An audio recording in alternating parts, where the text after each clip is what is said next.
Hello, whiskey folk.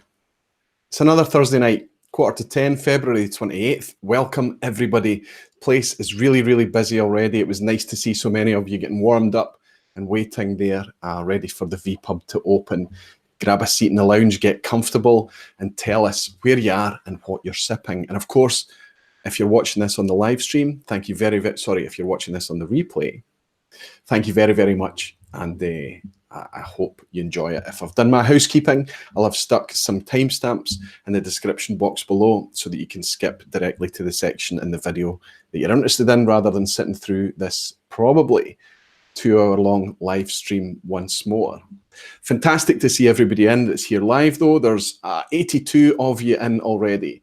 Wonderful to see you all. And yes, how have you all been? Recently, for me, it has been absolutely crazy. And if I just take you through some of the things that I've been up to in the last few days before I jump in and say hello to some of you, you'll understand how I was inspired to come up with the theme for tonight's vPub. About just over a week ago, I managed to hook up with one of my long-term supporters and patrons, Sid Martin. He was passing and I got to meet up with him. And that was the start of a kind of a session of events that happened for me. I took some time off on the Wednesday and the Thursday to ship out all the coins. I hope most of you are in possession of your coins now. I shipped out a bunch over those couple of days, a lot of packages. And then I went straight into Friday of last week and did a live stream with Eric Waite. On the Saturday then, I went out and had a tasting with Jason, Whiskey Rover, San Francisco Whiskey Club, and a few other guys were there as well. And that was on the Saturday before the Old and Rare show. The theme at the tasting was also Old and Rare whiskies. It was fantastic. Some of the whiskies I got to try were unbelievable. And then at the Old and Rare show, it was just wonderful on Sunday again. And I have to say, that Old and Rare show, say what you like about it. Maybe it's not your style of show. Maybe it's not your style of whiskies. It's all antique whiskies, very old whiskies, very special whiskies. But my God, I love it. And I'm very, very grateful that a show like that can exist in Glasgow. Really, really appreciate it. And then on Monday, it was whiskey school, but it was the trip for Monday night. So we went to Glengoyne for a kind of practical outdoor trip. Wonderful to go to Glengoyne, and the tour we did is one that I've never actually done before. It was the Malt Master Tour, I think they call it, or the Blenders Tour, where you get a selection of Glengoyne malts from various casks and you get to blend your own bottle. In fact, that's the bottle sitting right there. Not sure what to do with that. I might keep that sealed and do some kind of giveaway for it in the future. That's the Aquavite blend. I'll just warn you, it's very, very heavily sherried. And on Tuesday, I had the Whiskey Club, another great night at the Whiskey Club, but I had to finish a wee bit early and nick across town to meet up with Finn from No Nonsense Whiskey. So I had just day after day after day after day stacked with kind of whiskey events and things. My wife and family have been super, super patient over the last few days, but it made me just kind of reflect on that whole thing as a super chat has come in from a caskmate, Matthias, over in Denmark. Thank you very, very much, my friend. He's saying, good to be back in the vPub. Slantia Obi-Wan. It's good to have you as well, Matthias. I'll raise a wee glass to you and say thank you very much as I ask for forgiveness for two of my longest term supporters. Before all that craziness of last week, there was a kind of crazy time for my Sunday show, the anniversary show that I had. It overlapped with the Scotch Test Dummies fundraiser, so we ended up getting together and doing a little bit of a collaboration. So the time was pushed out and things got quite chaotic and crazy. But it was a really, really good Sunday night. I ended up coming away from that Sunday night really buzzing, despite feeling that things were a wee bit disjointed from my own show. But we can pick that up again tonight and kind of pick up the things that I missed. But what happened when I finally went live, there was 2 super chats came in just about at the go live, and I missed both of them. And one of them was from Dwayne Large. I've met Dwayne a couple of times now. He's been over in Scotland, and I've been able to share some time with him, shake his hand, eat with him, have a few drams with him. And it's always a pleasure. And I always feel that when I miss these super chats, I try really, really hard to see them and spot them. I always feel quite a pang of guilt. So I apologise to Dwayne and thank him for his patience. And I also missed a super chat from Jean de la Cuisine. Again, another long-term supporter, but I've yet to meet. But he was also generous to send me a super chat as well. So I want to say thank you to both of those guys for understanding just how hectic that live stream was. So before I go on to talk any more about balance, let's jump in and say hello to you guys. Welcome a few of you. See who we have in. Well, up to 147 of you. Obviously, I'm just going to shout out the immediate names that are here. I appreciate so many of you were in early, and I managed to say hello before the show started as well. So Sevi is in, The Alchemist is in, Dwayne is in, saying, no problem, Roy, that was a busy day for you, and I understand. Thanks, Dwayne, you're always so patient with me as well, thank you. Christine Deems is in, good to see you, Christine. Jason is in from Malt Review, fantastic. How are you, Jason? You must be pretty tired as well, you've had a busy time. Although you just seem to keep going. I was telling Jason at the weekend, I think there are more. I think he's cloned. The amount of content that that guy's able to put out is quite amazing. Whiskey Crusaders is in. The Last Drop. Scott Kilted Moose, you star. Amy is in. Wonderful to see you. Is George here tonight, Amy? There's a new name, I think. Sviatoslav Sachko. I'm going to try that again, but I will make a mess of it. Sviatoslav Sachko. Not sure where you're from, my friend. I think we'll call you Svi. Tell us where you're from, and I apologise for making a mess of your name. Gregor is in from France as well. Wonderful to see you, Gregor. Scott, My Bourbon Journey. Wonderful to see you. Donald Rance is in. Captain 3D Phil. Fantastic video that you put out there with the dusty bottles. Absolutely loved it. Mose Chun is in. Andy Garbage Muncher is back again. Good to see you, Andy. John de la Cuisine is in. Thanks, John. Toby Field is here. Rob from Whiskey in the Six is in. You star. Great article today, Roy. Yeah, I dusted off the website and I put out a thing. I'm getting a lot of questions about the coins. You know, people want to know, are there coins available? There are still some coins available, absolutely. I ordered way more this time. And a lot of people have been asking when they see tweets and Instagram posts and things like that with these coins. A lot of people kind of send a DM or an email and they'll just kind of go, PS, what are these coins about? So I wrote a little article just to kind of, rather than use up time in the streams and things and constantly kind of typing out what I feel the coins are about, I did a little blog post at aquavite.com. This is the first time I've done anything on that site for getting on for a year and a half or perhaps even longer.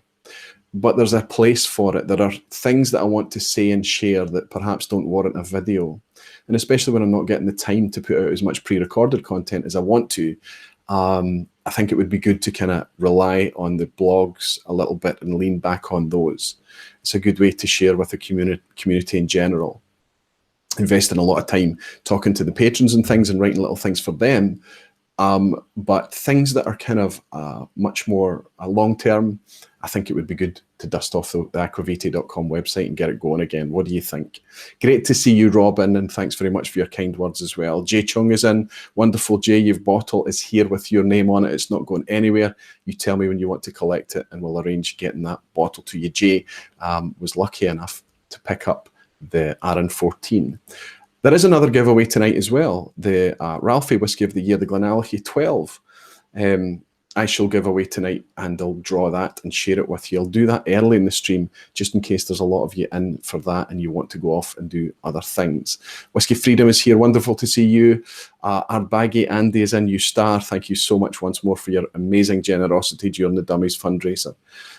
Jason from Mash and Drum is in as well. Good to see you, Jason. Fantastic.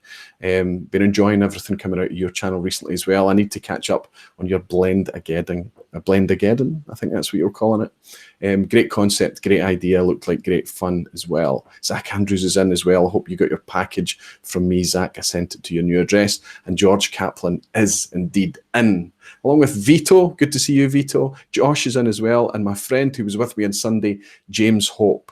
He's saying coins were waiting on the doorstep when I got back. Excellent, James. I hope you enjoyed your time in Glasgow while you were here. So given how busy everything's been, I've actually struggled to have my days off whiskey. I had a day off Wednesday last week and Thursday, I think, actually. I don't think I had any whiskey on Wednesday or Thursday of last week. And I had a night off last night. And I think I really needed it because there was just so much. And although it was kind of small amounts, it was like a constant trickle of all these fantastic whiskies over the last few days. So yes, the balance thing. Obviously, what I actually want to talk about is balance in whiskey, of course. When we talk about balance, what I think balance is. But I was inspired to talk about balance in whiskey from just how unbalanced my life has been recently. So we'll get to that a wee bit later as well. I think one of the first things I want to do with you guys is get this draw out the way, this prize, this giveaway. Now, just to recap on what I did for that giveaway, rather than comment on one of my videos this time, I sent everyone across to a very specific Ralphie video, and that was his 10-year anniversary celebration video. And it's the reason for the giveaway is to mark his 10 years. I was fortunate enough to spend a bit of time with Ralphie on Sunday, but I'd already squared it with him in advance of that. He knew that that was happening and he was okay with it, just in case he was a bit spooked by all these comments coming in shouting GlenAllachie 12, GlenAllachie 12 in his comments. But if you wrote GlenAllachie 12, it meant that I could find the comment and I could enter you into the draw. So we'll proceed with the hilarity that normally happens, except I need to grab my phone because my virtual assistant isn't here. Why don't you chat amongst yourselves and look at this empty seat while I grab my phone, which is charging in the room next door.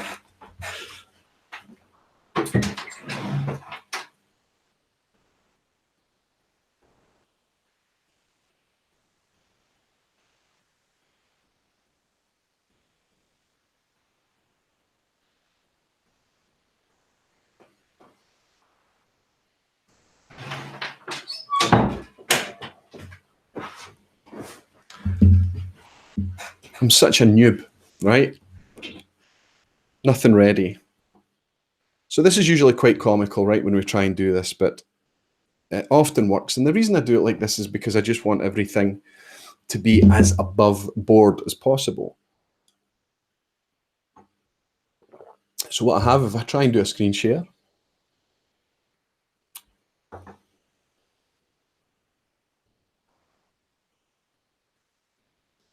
I'll show you my spreadsheet. And hopefully you can see that. So what I'm going to do, just as normal, is I'm going to highlight all the names and randomize it. Just give it a shuffle so that you can know that I have no idea where anyone is. There we go. So we are now asking somewhere, but there's 108 entries.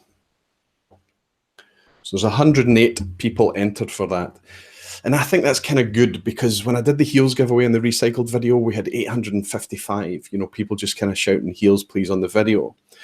The fact I was asking people to go to a different video to link up meant that less people did it. It was just the people that were really keen, and it meant that it was a bit easier for me to administer as well. I hope you don't find that sneaky. I hope that made sense to everybody, but let's ask my virtual assistant to draw a number between 0 and 109, okay? We ready for this? I should be looking at Jason for this, actually. Hey Siri, choose a random number between 0 and 109. A random number between 0 and 109 is 99. Okay, so let's get the screen share back up and I'll see at the exact same time as you do. Application window, where is it? There it is there. Share. Okay, we're looking at 99, and that is J.K. Van Fleet. So that is my friend Kyle. Now, I've never met Kyle, but he's been a guy in the crowd for a long, long time. J.K., are you here tonight? I'm pretty sure you are. You have just won yourself a bottle of GlenAllachie 12-year-old, Ralphie's Whiskey of the Year. Congratulations, my friend. Very, very well done. Let's see. Prestige Andrew is saying, good to see Andrew is saying, I'm going to have to drop out now. Work is calling. Don't worry about it, my friend. It's always available here for you in the replay. Keep on spreading the good word, and I look forward to seeing the replay. Thank you, Andrew. Thanks for dropping in. Andrew's in Australia, so it's very early in the morning for him. Fantastic to see him drop by. Gregor is saying, knocking on the doors of 8K, I see. Yeah, it's getting pretty close, Gregor, yeah. What do we reckon the impending request to collaborate with Daniel Whittington on the tribe will do to the subscriber count? I already have a pretty big chunk of the tribe watching me. I think that the folk in the tribe that can stomach me are already here, Gregor. I've been very, very fortunate to collaborate with those guys and in small ways in the past. Obviously, I attended their event last year. And when I say collaboration, it's actually more that them just kind of being very nice and giving me shout outs and things like that. But yeah, I caught today that the video went out. They were reviewing a bourbon, and because it's Daniel month in March, Menno Greet in the Facebook group, in the Whiskey Tribe Facebook group, and he squared this with me first, Menno did, suggested that putting Daniel forward. Now, the way that the blind challenges work is that it's a nominee list. And people put their name on that list if they want to get involved. Nobody's forced to do that. Nobody's bullied into doing it. If it's something that they want to get involved in, they can nominate themselves. And then what happens is the person from the previous, I can welcome a new patron actually. I just had a message in saying that Rico, who I was chatting to very, very briefly in the chat before we went live tonight, has now become a supporter. Rico, that's never happened on a live before. Thank you very, very much, my friend. And I'll send you a wee welcome message when I get some time a bit later. But it came up on the nominee list. You know, what will happen is whoever's sitting the blind challenge will look at that list and then choose who they want to nominate to take it next. It's kind of just trying to be as open and collaborative as possible. So they do the blind challenge, they shoot it, all the footage comes back to me, unedited, raw footage. I edit it, and then I give it back to them, and they look at it. If they're happy with it, if I've not made them look foolish, certainly that's not the intention ever. It's always the whiskey that's on test in blind challenges, right?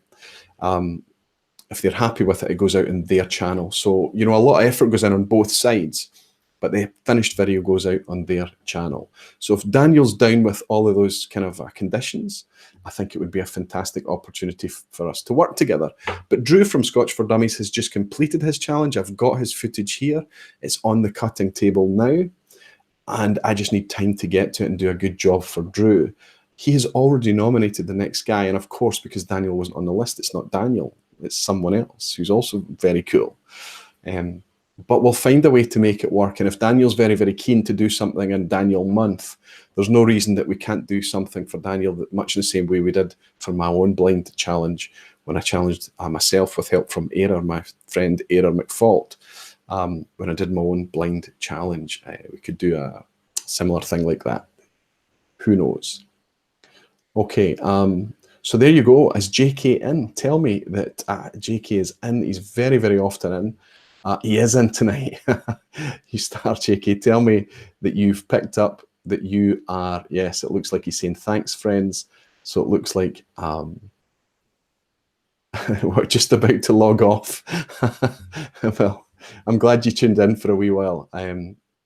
Kyle, that's fantastic. I'm very, very glad that you're happy about picking up that bottle of GlenAllachie 12.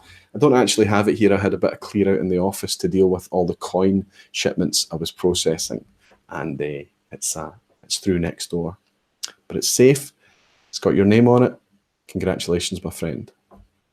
Okay, let's have a wee think about balance in whiskey. What would you suggest balance in whiskey means to you? I've kind of got a theory on it.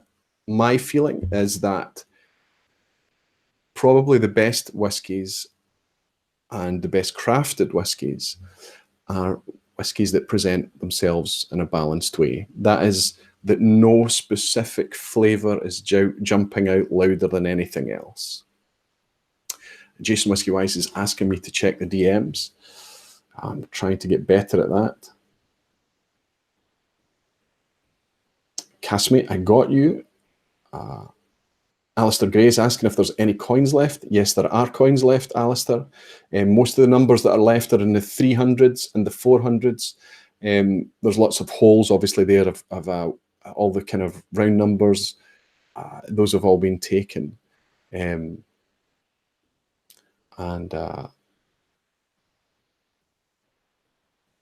But if you message me directly, either through email, whisky@aquavitae.com, or through the social media channels, and let me know if you're after a specific number, I'll try and help you out.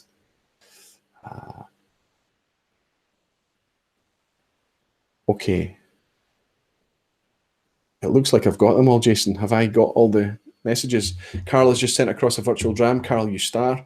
Enjoy this virtual dram, Roy. Hope to meet up for a dram in May. Yes, there's quite a few people coming across right now. It's really cool to get these messages. And if you're nearby, if you're Glasgow, Edinburgh, or something like that, and you think you've got some free time, let me know, because it's just possible that I might be able to stop by, share a dram, shake your hand, that kind of thing.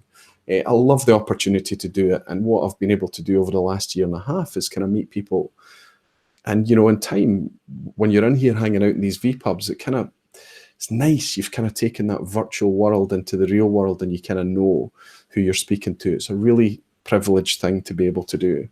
Jason, I'm going to keep these DMs open, and I'm going to try and remind myself to glance down at them with everything that's going on the screen here. But balance for me is kind of when nothing is shouting too loudly. But, and this is what I want to pose. Let's see. Gregor is saying balance is whiskey. Yes, no particular flavors come through, or even every single one is coming in one after the other in great coherence and style. How about that? Perfect, Gregor. So what you're talking about there is harmony. That idea that you know, everything is just kind of working together. You can have complexity, you can have deep complexity, and continually be surprised by new flavors coming through, but none are none are overpowering. Causeway Coast Phil is saying exactly that, a harmonious balance between spirit and cask.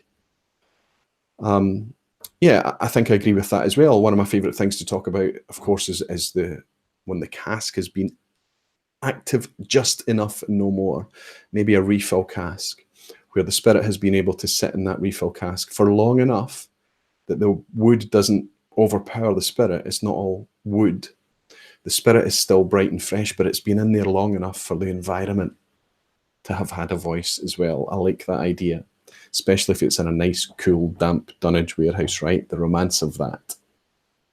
Everyone is saying, I see balanced is like when several flavors do not compete but complement each other in harmony.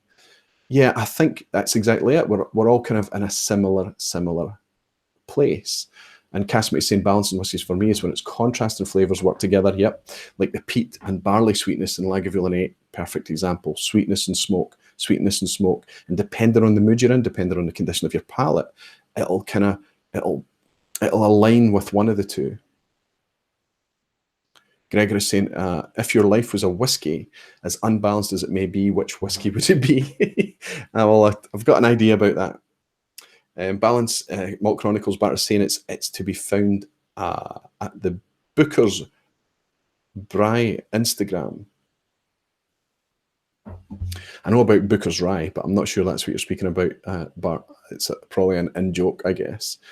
For me, there's something that's struck me in recent years, and it's my favourite whiskies are very often very unbalanced. They're caricature whiskies, they're bookend whiskies, they are extreme examples of their style. And I would argue that it's difficult sometimes to find balance in some of these whiskies. If I give you examples, I would say a nice, rich, powerful Glendronach as a sherry style, let's say. Or let's imagine something like a big, meaty Ardbeg Supernova, you know, big power blast like that. Or perhaps one of the clearest examples I would say is Bunnahabhain Moyne Oloroso, or Moyne Oloroso. With that, it was all about the sherry and smoke. And it was so powerful and so full on and so rich and so intimidating even, that it was often very difficult. And it was a very, very enjoyable experience. Please don't misunderstand it. You know, everybody should know by now that Moyne Oloroso from Bunnahabhain was one of my favourite whiskies of the last couple of years. But you could never ever call that balanced. It was, sure, there was sherry and peat, but I don't even think that was balanced. I think that it was just like somebody had dialed the sherry up and they had dialed the peat up. But they did it in such a lovely, lovely, rich way. But nuance and complexity was much more difficult to extract for me in that style of whiskey. J is saying Aquavite. It's an Instagram page specialising in pictures, showing multiple Glencairns balanced on each other atop yes. Do you know that shot through my head as well? I'd forgotten the name of that channel, and I only just followed him recently because I saw him doing some things. And I'd forgotten the name of it. So yeah, that's exactly right. I've seen that. It's quite fantastic what that guy's doing. Welsh Toro saying Aquavite, Bunnahabhain, Moño Oloroso. I think we were both probably thinking the same thing at the same time there, Welsh, right? Gregor is saying, for me, perfect balance is a good Port Ellen, which has been for me the case for almost 25 to 35 expressions tasted so far. Wow, you're a very, very fortunate guy. I've probably tasted 10% of that, Gregor. Well, I've been fortunate recently, but yeah, I haven't got that much experience with Port Ellen. And all the Port Ellens I've tried have either been very mature, very high quality, or they've been in glass for a long time. So yeah, I mean, it's difficult to imagine without a time machine what Port Ellen was like when it was fresh, right? But I get you. I think that even if it's been in glass for a while, the smoke has had time to be to subdue itself a little bit and maybe work in harmony a little bit more with the spirit. McAllen Finer Rare, the doc is in. Great to see you. And again, my friend, taking your headline image of a scale, balance could also mean two prominent, strong and opposing flavours or aromas existing in parallel, perhaps a bit like the Moño Oloroso, doc, I think you're saying there, right? Tom from Spiritworks Tom is saying, I've just settled in with a large dram of Kilholman Sanic to my side. I look forward to your thoughts on the Longrow Red. Yes, talking of which, let's get the first whiskey poured. And I may have made a mistake with the whiskey I've started tonight, but I won't share that with you just now. This is Glengoyne's Legacy. So I'm just going to hold this up and I'll try and pose for a thumbnail or a picture. I picked this up on Monday when I was there with Whiskey School, basically, on the trip. They had lots of it in. It's their new, this is Chapter 1, 2019, they're calling it. And this is a non-age statement, global release, but it's limited. It's an annual release from Glengoyne. So this to me smacks at first approach, a bit like the same concept as Macallan Edition series, right? So it could be a similar concept. However, this is a creation of Glengoyne themselves, no collaboration involved here. This is first fill Oloroso. And while there's no age statement on it, there was information shared on Monday to suggest with me that the whiskey in this is 8 to 11 years old, with some older stock included. And I got to try this. I've already tried this, but I came out of a blending room where we were sipping and trying cask strength whiskies.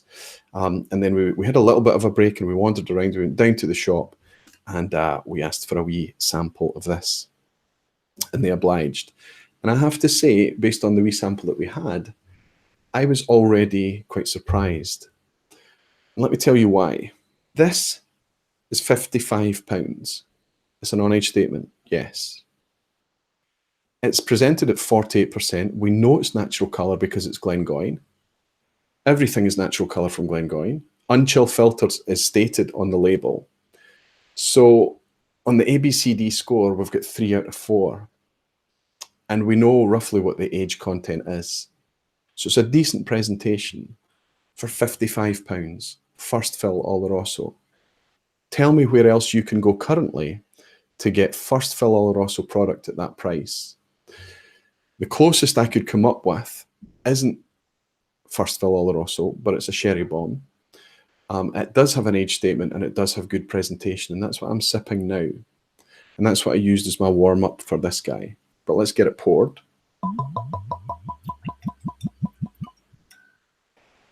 This is in the clear glass. And as a little control, because I'm just curious, as a little control, I'm going to pour alongside it a Glengoyne 21. Doesn't make sense, right? This is not exclusively Oloroso. It's 90-odd% Oloroso cask. So 43%. It's 21-year-old age statement, of course. Glengoyne will be annoyed that I've poured it into an Auchentoshan glass. But there we go. We can keep track of what's and what. 43%. And more than likely chill filtered. So I'm just going to leave these two little glasses here for a bit and let them breathe.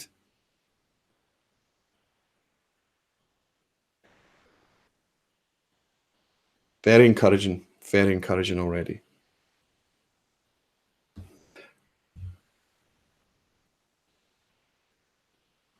And surprisingly different.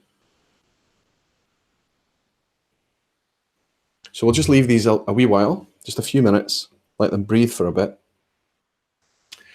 and then we'll approach them. I'm really quite surprised that the Legacy came out at the retail that it did. I was expecting it to be higher. I thought it was going to ape the pricing of Macallan Edition series a bit more, which is up around, I think, 70 or 80 pounds, if you can get it. Kenneth Kennelty is saying, put down the drams and give a big thumbs up for Roy. Thank you very, very much, Kenneth. Remember, you only need to do that if you're enjoying yourself, right? Monk Chronicles is saying, how about balance, both enjoying everyday drams and little gems? Absolutely, that's another great way to look at balance. And I think balance can also work with contrast, right? And, you know, you don't really, if you're only drinking fantastic whiskey all the time, sometimes it's nice just to go back to an everyday whiskey. Sometimes it's just nice to force yourself to sit and enjoy a couple of Johnny Walker Blacks and realise that it's actually a decent dram. But then go back and back to much more special drams perhaps, and kind of keep that balance, keep that perspective as well. So yeah, balance, Bart, is probably a lot to do with perspective. Currently holding breath to hear the Legacy. My wallet is wincing. Did you buy already, Gregor? I think at £55. I think it's quite encouraging already. Scott Kilton Moose is saying balance, cost and quality. Another great way to look at it. Some prices are getting out of control, which I think is exactly my point at first approach with this Glengoyne Legacy. Of course, it's got to taste good, right? Mark is in from Whiskey Whistle. Good to see you. He's saying hi, Roy. He's saying cheers. Fantastic to welcome you in, Mark. Mark as well, obviously a peer creator over there in Canada. Great to have you in, buddy. Amy is saying, how long have you been seriously into whiskey? Have I not told you my story? It's actually a Glengoyne story. Now that I've rekindled the website, I think my story's on there, Amy. The story of how I was approached by an Italian colleague in 2005, and I was shamed into living in the country, as he put it, living in the country that makes this finest spirit in the world and choosing to know nothing about it. Yeah, that was my call to action. It was my friend and colleague. I posted him and I together on Instagram just a few weeks ago. When I was over in Italy, we met up and had a dram together. And we reminisced about that epiphany that he forced me into in 2005, I guess is the short answer, Amy. Cleanleash 14, Caskmate is saying, is a case example of balance. Yeah, I'd give you that. I'd give you that. There's nothing very, very forefront or obvious in Cleanleash. There's lots of things happening there, quite complex, but nothing forefront, yes. Jean de la Cuisine said, I recently bought a Glengoyne gift pack since you were enthusiastic about it. As the 12, 15 and 18. It was a nice introduction to Glengoyne. Looking forward to trying more. So the 12 is sherry and bourbon. The 15 is sherry and bourbon. The 18 is exclusively sherry. Obviously refill and first fill. And I can tell you that the 15-year-old Glengoyne is being discontinued. And it's just that they're at the point that they're now at the stage 15 years down the line, that it's been 15 years or so since Ian MacLeod has owned Glengoyne, and the stocks that they inherited aren't there for them to continue the production, to continue with the 15. They don't have the depth of stock to keep it going. So 15 is a favourite of yours, and it's one of mine. I love the 15-year-old Glengoyne. Soon it will be discontinued. And Gregor is saying, is the Legacy distillery only? No, it's not. It's a global release. So you should be able to buy it everywhere, I believe, but you can buy it online. And I think it's already going to start appearing in retail up and down the country and internationally very, very soon. Mark is saying he ordered 2. Good for you, Mark. Good to see you in as well. Emily McGill, good to see you. Redbreast 15 is one of the most well-balanced whiskies I've had. Yeah, I would go with that as well. Nothing forefront, nothing very obvious. Lots to explore in Redbreast 15. Never owned a bottle of it. Need to sort that out. I need to sort that out. Even the 12 cask strength is fantastic. And the Lustau as well. I love the finish. Richard Hall is saying, you mentioned of going back to Johnny Walker. Any thoughts for anyone in JW Green 15? Might just open it tonight. Yes. I found it absolutely delicious. I actually lost my Johnny Walker Green. I was going to do a collaboration with Mark at Whiskey Whistle, actually, and that was what we were going to cover. And I said, yeah, I've got that. When I looked for it, it wasn't here. And I think it's one of these bottles that I've taken to someone's house. We've enjoyed it, and I've just kind of left it behind. But I would pick up a Johnny Walker Green again. I really would. And yes, I enjoyed it. And of course, when you imagine something like a blended malt, like Johnny Walker Green, balance is designed in. It's integral to the whiskey. That they try to make it balanced, right? That they're trying to do the best they can. So you would kind of expect that. Gregor is saying, I love the 15-year-old Glengoyne. Yeah, I mean, it's not going to disappear like that. I mean, don't panic about it ending up in auctions next month. I mean, there's lots of that Glengoyne 15 in the supply chain. I don't think it's going to disappear anywhere overnight. So let's not panic about it. But, you know, it might be one of those ones that you might want to, when you buy your next bottle, that you buy another one for putting in the cabinet for later. Chris, the Whiskey Bowman. Really interesting, funny story about Chris, Whiskey Bowman. Found out his real name. We're talking, found out he lived close by, and I mentioned that I knew a guy with his name at high school, and it turns out to be the guy I remember from high school. Now, I've obviously changed a lot since high school because he's struggling to remember me. But I was perhaps quiet and hidden in high school. Good to see you in, Chris. It's good to welcome you, buddy. The Alchemist is saying, I have a Redbreast 15 opened. I'll sort you out. Good man, Sevy, good man. Macallan Fine and Rare Horse Looking often uses Cragganmore 12 as an example of a very well-balanced malt. See, yeah, I get that. I won't deny that. Cragganmore for me is very malty. I can taste cereal and barley. Sure, I can taste caramel in there. Sometimes you get a wee bit of sherry on it, but not very much. You know, there's a bit of spice in there in Cragganmore. Cragganmore is, I think I would love Cragganmore to be bottled at higher than 40%. I bet you it's an absolute peach of a whiskey, but it's very difficult to taste Cragganmore. It's very difficult to find it as an independent, for example. So it's difficult to get a hold of. Jason is telling me that Macallan Fine and Rare, that's the comment I'm on just now. Good, Jason, thank you very, very much. The 8888 Tall Guy saying, love the recycled reviews. Any chance you can make them more regular? Let's see the rest of that comment, see what he's saying.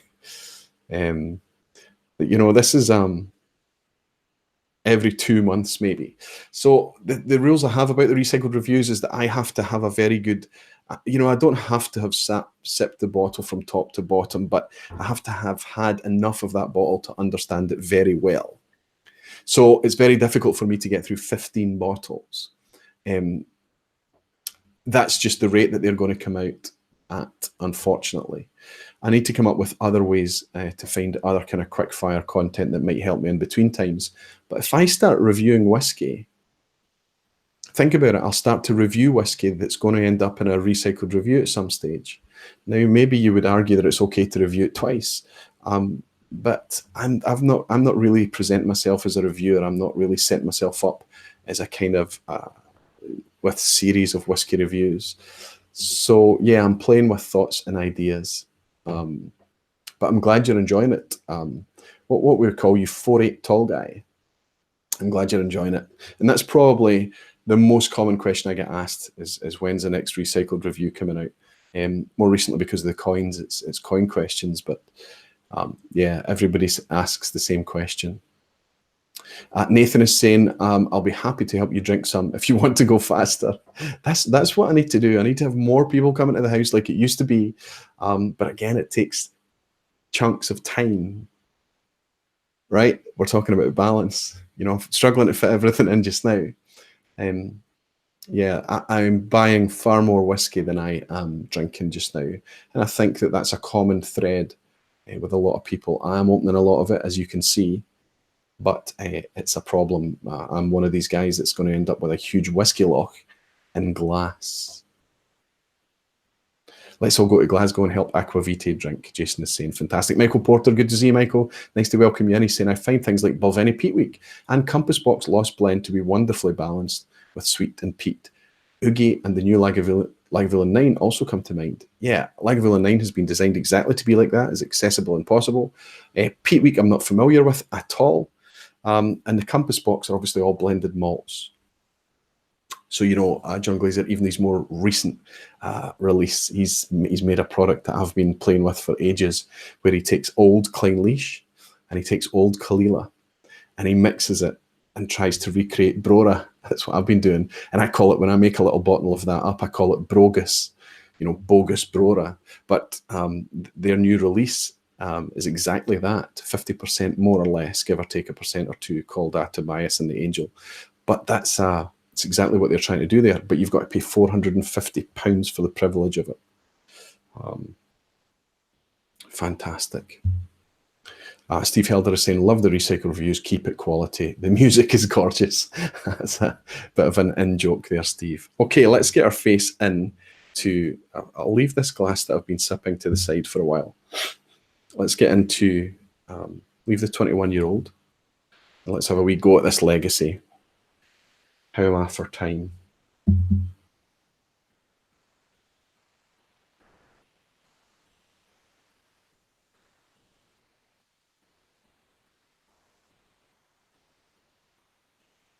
Sugary sweets, spice, but you're not drawn to spices. It's very sweet spice. Yes, confectionery, like I've used this tasting note a lot recently, but it's definitely there. If anybody knows the candy that's strawberry laces, it's like a strawberry licorice thing. There is actually a wee bit of licorice in there as well, just a wee hint of aniseed. There's a tiny wee bit of a... No, I'll wait.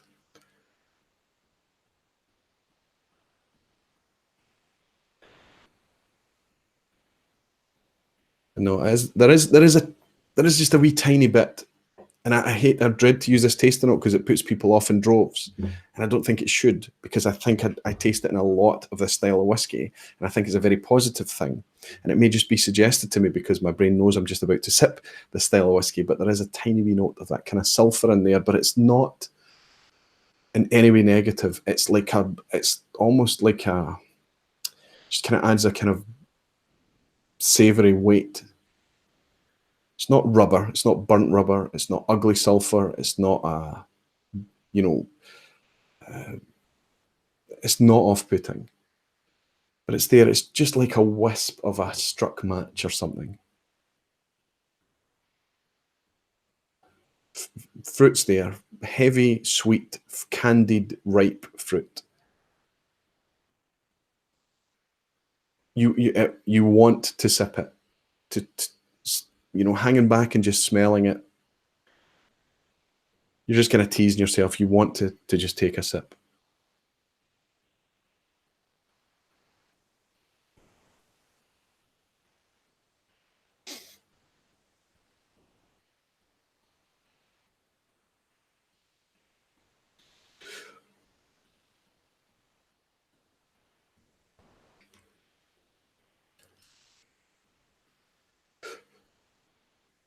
Okay, the first thing that hits you is this. There's not a chance you would place this at 48%.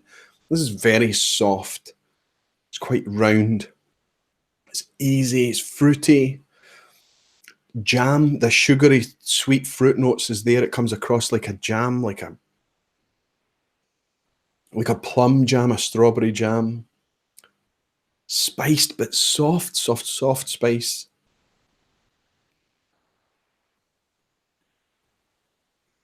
Just as it finished, it's gone now, but just as it finished, there was a kind of, not ginger,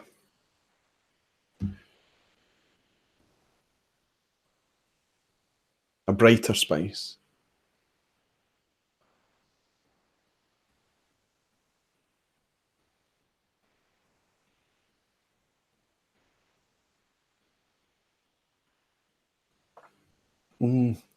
This is so easy to drink. It's 48%, isn't it? It's 48%. There's just no way. I'll let you see the colour here. It's quite interesting. The 21 here is quite a wee bit darker, as you would expect. But given how potentially youthful this is, some whiskey in this is as young as 8 years old, we believe. It's got really nice rich colour to it. First fill Oloroso, remember.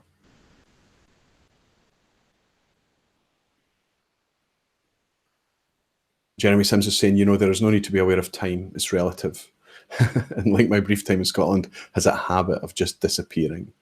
Yeah, I wrote a bit of a piece in Patreon recently, Jeremy, and yeah, it's something that I'm noticing. And the older you get, the more time is fickle and fast. Service Elafis is saying, now I know your name, you've introduced yourself. You, on your Twitter account, you're even wearing an Aquavite t-shirt, which I think is epic. He's saying, no reason to hate on sulphur. It can be absolutely delicious. Yeah, I mean, I have to be honest with you, the Longrow 14 sherry cask that came out a few months ago, it was just bordering on the maximum I could handle. It was so dirty, so heavy on sulphur. But again, not awful sulphur. We're not talking rotten eggs and farts. We're not talking about burning rubber and things. We're talking about much more kind of, and there used to be conspiracies about, you know, sulphur candles and barrels and things like that.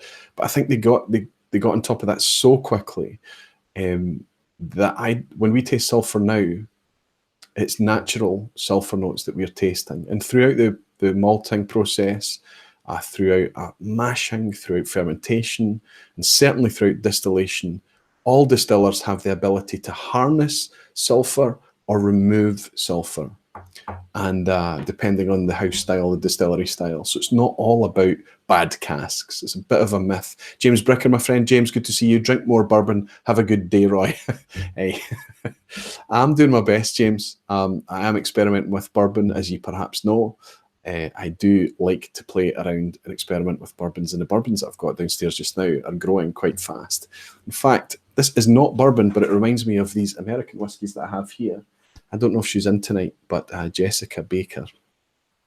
She was a bit sneaky, but she was very, very lovely and got those sent to me here. These are three, it's like a tasting set, 320 cl bottles of Westland. I've got the sherry cask here, sherrywood, peated, and American oak. So 3 different styles of Westland American whiskey to try. And I'm desperate to sit down and do those in a bit of a vertical. Does that cover me, James? Is that American enough for you, my friend? Hopefully I'll get to hook up with you in Texas. You never know, maybe even this year. Just might happen.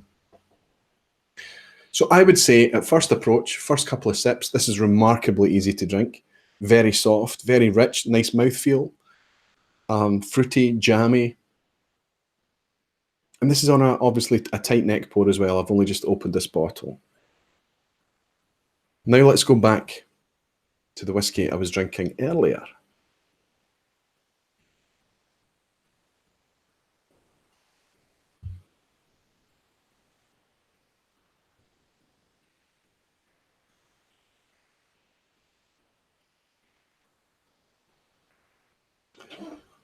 Slight dryness coming in. Lovely whiskey, absolutely lovely whiskey. It's dries like a stone element. There's no way I would have got that before. Tobacco, wow. Quite surprised how different that is. You won't be surprised though when you see it. But when I sipped this on Monday night, it put me in mind of this immediately. I was desperate to come home and try it. And I was desperate to try these together, and that's exactly what I've done. Let's see. Wow, I've just had another patron. That's twice in one night. Fantastic. I'd like to welcome Lit Zippo. Fantastic. Is a new patron. Listen, my friend, I'll send you a welcome message and thank you very, very much for joining for your support. And I'll speak to you later in Patreon. That's wonderful to see. Let's check these direct messages from Jason. You're doing a great job tonight, Jason. Fantastic, buddy. You're on it. Louis Ochoa is saying Longrow 13 Malbec, 11 Cabernet Franc, or 14 Sherry if you had to pick one. For me, and you know what, Louis, I've never had the ability to taste them side by side, unfortunately. I'll do a wee bit of that tonight and we'll get to that in a bit, but I don't have any Malbec and I've never had any Malbec. But a guy from the Whiskey Club took me to the bar when I declared I didn't like wine finishes a couple of years ago. Took me up to the bar and gave me a dram blind and said, what do you think of this now? It was, of course, peated. The peat was obvious there, but my goodness, it was gorgeous. And I savoured every sip of that whiskey. And then it was revealed to me that it was the Longrow Malbec, the 13-year-old, which was, I think, a 2016 release. And I said immediately, I need to get my hands on some Longrow Red. Of course, I couldn't. And the very next time that I managed to get my hands on any Longrow Red was when I got my hands on the Cabernet Franc Longrow Red last year. I think I'm right in saying that. Yes. But because it's very, very difficult to get in the UK. You can still buy it, but you have to know where to go. You have to hunt it out. But some places, the allocation is very, very miserly indeed. So I need to reveal to you what this is now.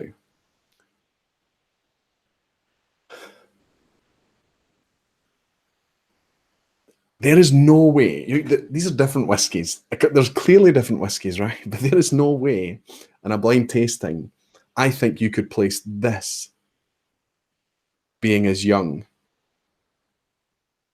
as we're worried that it is.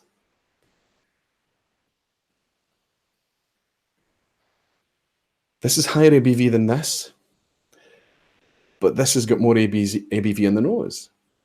That's despite this being open for quite a few months.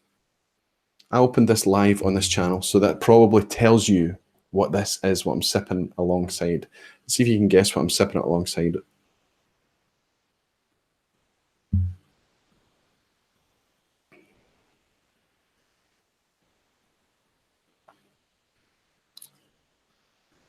Yeah, I mean, this is a good whiskey. Very good.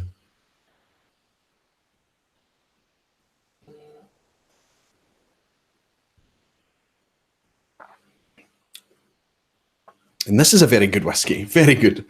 This is a jammy thing. It's very jam. This is a confectionery thing. It's sweet, fruity, soft spice. This has got a bit more dryness and a bit more light spice on it as well. This is incredible. I've just had two more patrons coming in. This is wonderful. I need to find some way to celebrate this kind of stuff. Clint Mann has just followed and supported me on Patreon. You superstar. And Nick Can as well. Nick Keen and Clint Mann. Clint, welcome on board. Thank you very, very much. And Nick, thank you for your support. You star. I've got some work to do after I finish tonight and go and welcome these guys into that environment there. So I'm going to reveal to you what I'm sipping alongside because I'm tearing through the time. But it is, of course, where's the camera? See what I'm doing here? It is, of course, Glendronach 15. Now, this isn't expensive. You know, it's only 10, maybe 15 pounds at the most, maybe 10 pounds more than the Legacy. I think I should have checked that actually. But it's a wee bit more expensive, but it has the reassurance of the presentation and the age statement on there. 46%, fantastic. The only thing that's missing on this Legacy is that age statement, but we know it's first fill Oloroso, 48%, and it clearly says unchill filtered on the label, which is wonderful to see. I have to be honest, for 55 quid, I defy any of you out there to tell me this is a poor whiskey. In a recycled review on a neck pour, I would already be scoring this an 8.5. And I think as time goes on, if this gets to loosen up and stretch its legs in this bottle a wee bit, I think it might, especially at that value, be worth an extra half point more. Went on Monday night when we went into the shop and we all tried it together. We all came away from that blending thing and tried the cast strength. I'm trying all sorts of cast strength Glengoyne. And we all sipped a tiny sample of the Legacy. And there was a wee bit of a silence there. A very positive, oh wow, silence. A lot of us were impressed. So I'm going to pick up the Glengoyne 21 now. Wonderful. There's a nice spice coming in here now, but there's a dustiness, there's a mustiness. That kind of age is coming through, almost the suggestion of being in the Dunnage warehouse. If once you get a taste for that, it's difficult, right? Wee hint of sulfur there as well. Again, it's a positive thing.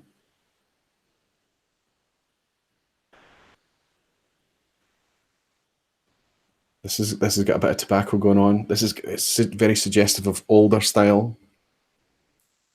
Wow. So you put your nose back in this, you just get that fresh jam, that fresh fruit.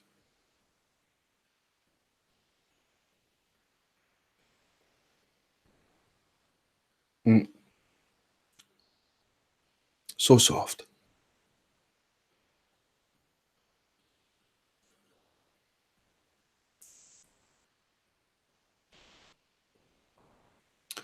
The word that I'm always struck with when I sip Glengoyne, especially Glengoyne like that, is absolutely balance and elegance.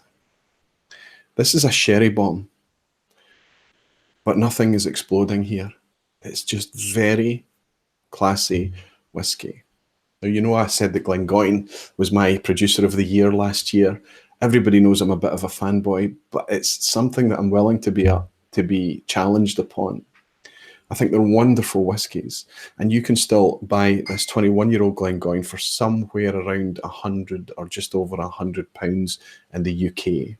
So yes, as is proved by all of the range, in fact, and also this Legacy at £55, they remain very, very good value as well. This is incredible. It's like some kind of Patreon drive tonight. You guys are superstars. I've just had, I need to pull that up to get the full name. Carl Ustar. Carl has just become a patron, long-term supporter of the channel and commenter, very active. Carl has just become a patron. You wonderful man, as well as Jan Frederick Leversund. Again, another name that I'm very, very familiar with. Thank you so much, guys. You're going to keep me busy later. Cheers, Roy. Donald Rance is saying with a virtual dram, I have to get back to work now. So sorry, Donald. But I'll catch the replay on the weekend when I'm not on call. I've got a nicer, more pleasant, more approachable quiz for you tonight than last time, Donald. I'll open my red spot, wow, and have some Glenfarclas 21 while I watch. I was asking Phil from Causeway Coast Whiskies on Saturday if he'd tried the red spot, and it didn't light up his life, but I'm still super keen to try it. Big fan of you know, the Spot series as it's become known, and I'm really excited to try the red spot. Donald, let me know what you think of that. And Glenfarclas 21 is always a decent, and again, another very good value whiskey. In the UK, you can get that Glenfarclas 21 for less than £80 sometimes. Mark Slinger is saying, have you tried the Glengoyne 14? Yes, I've tried it on this very channel. It's Marks & Spencer's exclusive in the UK, so store exclusive. 40% is a bit of a shame, but again, very classy whiskey, very good starter whiskey to start you off. Nathan is saying you totally deserve it. Thank you, Nathan. That's very, very nice of you to say. It's wonderful to get this support through Patreon. And I just love the concept of that the community supports creators rather than the old days where we used to have to rely on brands and sponsors and free stuff. No, don't need anything free, thanks. Distilleries are quite shocked when I appear and give them samples. You know, that's not the way it's supposed to work. But thanks to you, thanks to Patreon, thanks to a modern concept like that, that's how it's going to work. You just concentrate on making the best stuff you can. Make it do the best you can in making it. And the marketing will take care of itself. You'll still need marketing departments, sure. But they'll have a role of information rather than a role of heavy guidance, let's say. Gregor is saying, that reminds me about balance. I still have to open an old version of Glenfarclas 15. Yeah, I heard that I've had a couple of Glenfarclas 15s over the years, and I always remember the first one to be my favourite. The Whiskey Ref had a good bottle of Glenfarclas 15. The most recent one I tried was a bit drier and hotter, I have to say. Toby Field is saying, I tried the Red Spot 15 in Dublin recently. It was very nice indeed. Yeah, I'm looking forward to it, Toby. And the Doc McCann Fine and Rare saying, still the revival bottle from October. Yes, Doc, this is your gift to me. So not only do I have patrons like the Doc who support me month to month, but when we hook up, he brings back bottles. At the time that he brought me this, you could only buy it at the distillery. And he gifted me this. Have you opened your Glengoyne from me, my friend? Okay, let's go on with the next subject.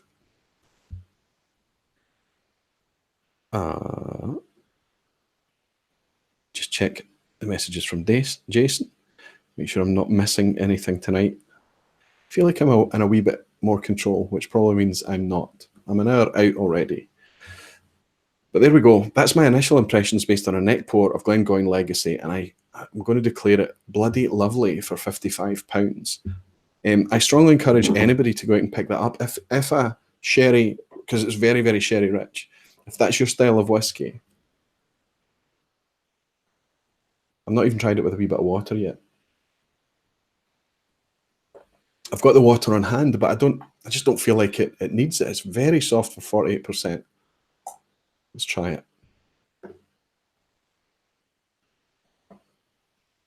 Okay, wow. Big pop of ginger and things. Big pop of spice coming right out with that water. That is the same one, isn't it? Yep, it's the clear glass. Wow. That's incredible. Carrot cake. There you go. There was a note in the Whiskey Club this week as well when we were getting kind of gingery notes on something on a I think it was the Daft Mill. And I think it was Karen. I wonder if you're in tonight, Karen. Karen suggested that it was like a carrot cake. No, that's definitely what this is suddenly becoming the nose. Quite remarkable.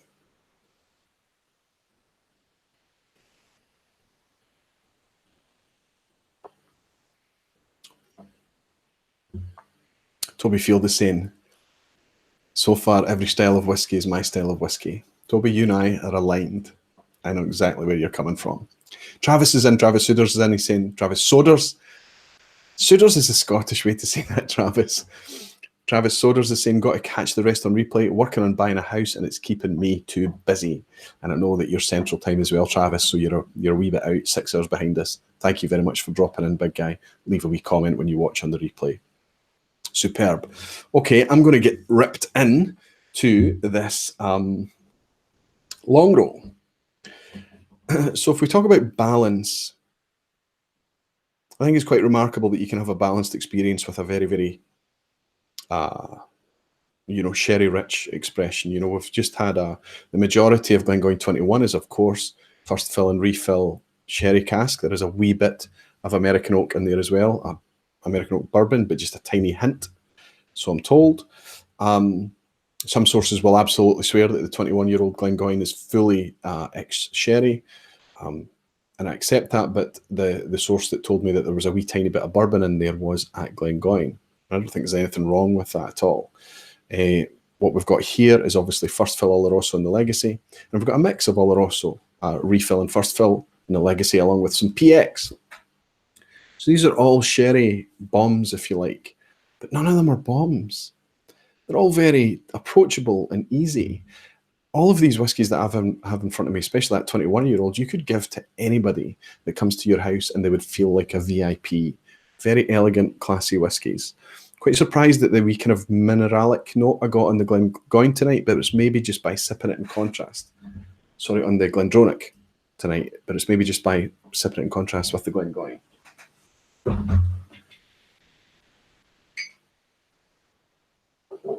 What I have here, actually put here so that I would sip this to start tonight.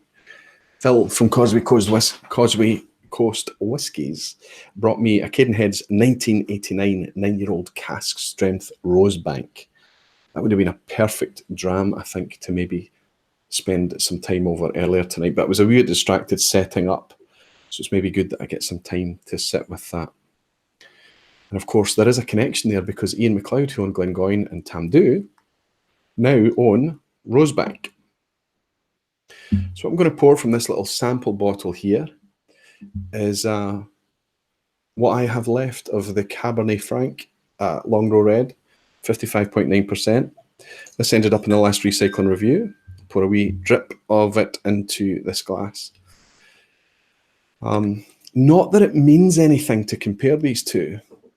We're not really comparing like for like, or it's a completely different thing. Yes, it's Longrow Red, but all that means is that, you know, it's a completely different release, completely different wine cask, completely different ABV, completely different age. What was the... I think it was an 11-year-old, the last one. So they're both, I guess they're both the same age. Remind me, was the Cab Franc 11 years old as well? Okay, let's get... Oh, I always feel that Springbank could have a more substantial cork. Not that any have broken on me to memory, but it's the wee corks.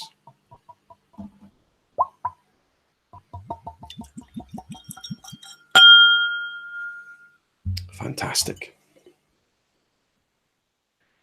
See if Jason is Donald Rance is just as well as sending me that generous super chat, he's just become a patron as well. As a super chat comes flying in from another one of my supporters and patrons, Brandon Lee, you star, thank you very much. He said, do you get a bergamot note from Longrow? Part of the character I love about it. I'm not sure. Bergamot. What should I be? What does bergamot taste like?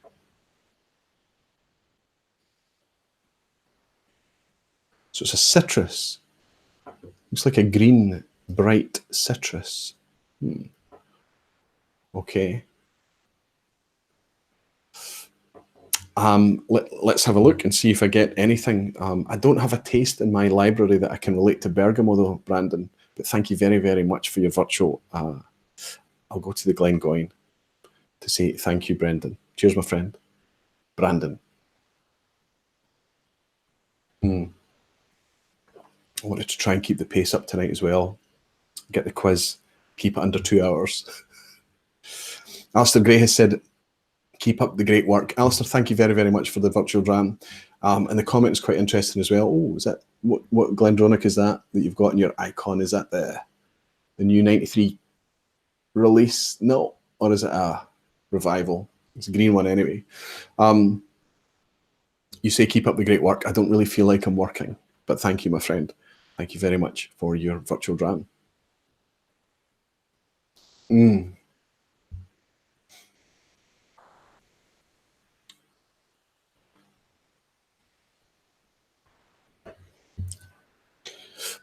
think you can taste a wee bit more maturity on the Glendronach 15 revival, if I'm honest. Okay, let's leave these long rows sitting for a little minute. Hang out with you guys. I have got a quiz tonight. The quiz at the end is up and ready, and I promise that it should be a wee bit more approachable than... can I just say thanks to James Hope for doing that quiz? I was cursing him on the night, and I really was. It was a very, very hard quiz, but he admitted to me beforehand that it was going to be hard, and he told me it was designed to be a bit harder and a bit more challenging because it was me that was taking the quiz that night. So he was just going to switch it up for a wee bit. But the quiz tonight is probably back to a more kind of balanced and keeping with the theme quiz. Just, you know, there should be a couple of easier questions in there. And you will notice from time to time that a lot of the questions I'll have brought up in the live previous. I'll have already covered the subject and talked about it. And that certainly happened tonight. Fantastic. Bergamot is an Earl Grey tea. It gives it its distinct character. Wow. Thank you, Steve Helder. Thank you for that, Steve. So, I mean, Earl Grey to me is quite a... That doesn't make sense. Citrus to me, Earl Grey is often quite dusty in flavour to me. And Brandon Lee, again, is saying Earl Grey tea. Fantastic.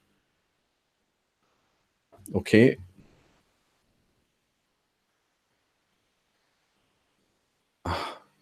Just by the power of suggestion, I get that completely.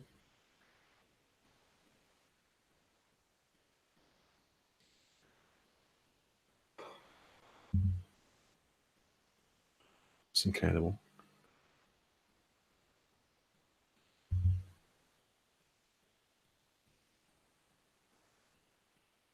So this, the Cab Franc from last year, obviously it was in an open bottle for a long time, and then it was put in a wee sample bottle for a while. But it's much quieter and softer.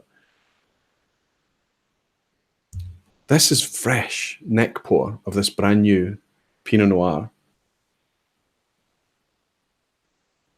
It's just incredible. Now I have to admit, I have tried this as well. We had this at the club on Tuesday night. 2 nights ago, we had this at the club. And we had a wonderful flight of whiskies at the club. But just every dram that we picked up seemed to get better and better. We had a Tullibardine 225 Sauterne that was okay. There was a couple of complaints about it, but generally it was a decent whiskey for the price. We had a Daftmel 2006 second. We had a Benrinnes 8-year-old that was tasted way older than 8 years old, very voluptuous and rich and round. Trying to remember what the fourth dram was, but it leaves me now. The fifth dram was a Tobermory cask strength Palo Cortado cask. Wonderful whiskey. And then I thought, there's just no way. How can the Longrow? And the Longrow did. It stood up. It stood strong to those fantastic whiskies. And it took whiskey of the night. I didn't vote for it. I was kind of torn. And you know, if you go to the Glasgow Whisky Club, you'll know that if there's a Springbank in the lineup, it's going to take the honours. So I voted for the Tobermory on Tuesday night, but I could easily have gone for this. So yeah, the peat smoke is there, but see, when we talk about balance, this should be an extreme example because it's quite young at 11 years old, right? And a wine cask as well can obviously be a kind of Marmite, take it or leave it style of whiskey. Did I miss Alistair Gray with a super chat? I think I may have, or did I? Did you leave a... No, I didn't. I spoke about it. We talked about it at length. I just forgot that it was Alistair that left it. You know, it's wine cask. Like I say, this is the whiskey that got me into wine cask style whiskies. Wine cask finishes, wine cask maturation. It's almost always a finish, you know, such as the power of wine casks. But this strikes me, and I remember on Tuesday night, it was very, very balanced. Nothing. It wasn't overly tannic. It wasn't overly dry. It wasn't overly peaty. It wasn't...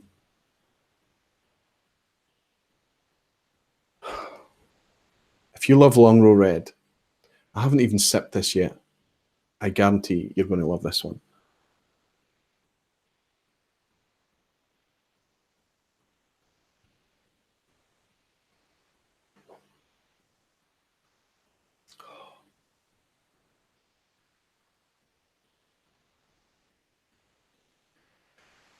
This does taste a bit... Wow, it goes dry quite quick on the end. It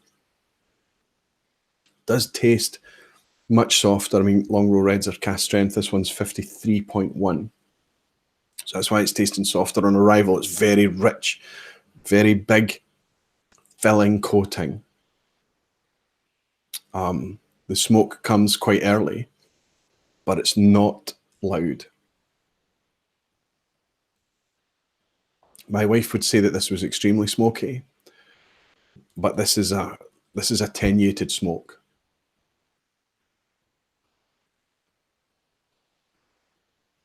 The big finish drops off. The smoke lingers. There's fruit here still, but there seems to be quite a big drop off at the end because it's quite drying on the end.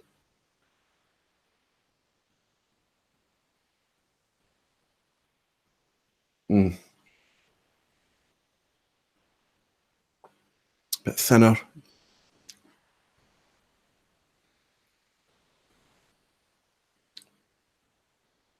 Mouthfeel's not... It's not quite as coating as it was the first time. It's a wee bit thinner, a bit more spirity. I could absolutely buy that tea thing.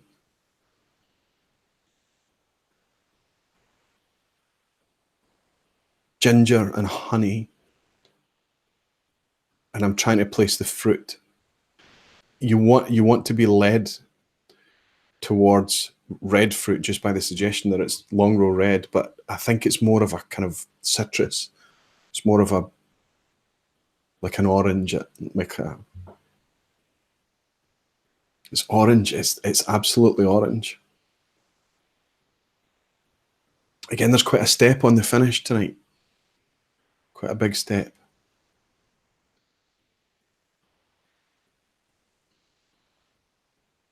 Jason Whiskey Wise is saying,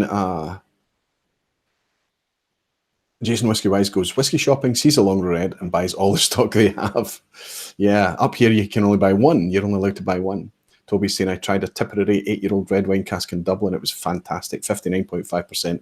Lots of flexibility. And it's a good shout, Toby. I should maybe put a wee bit of water in this. But let me go back to the Cab Franc. I loved this Cab Franc. I loved it.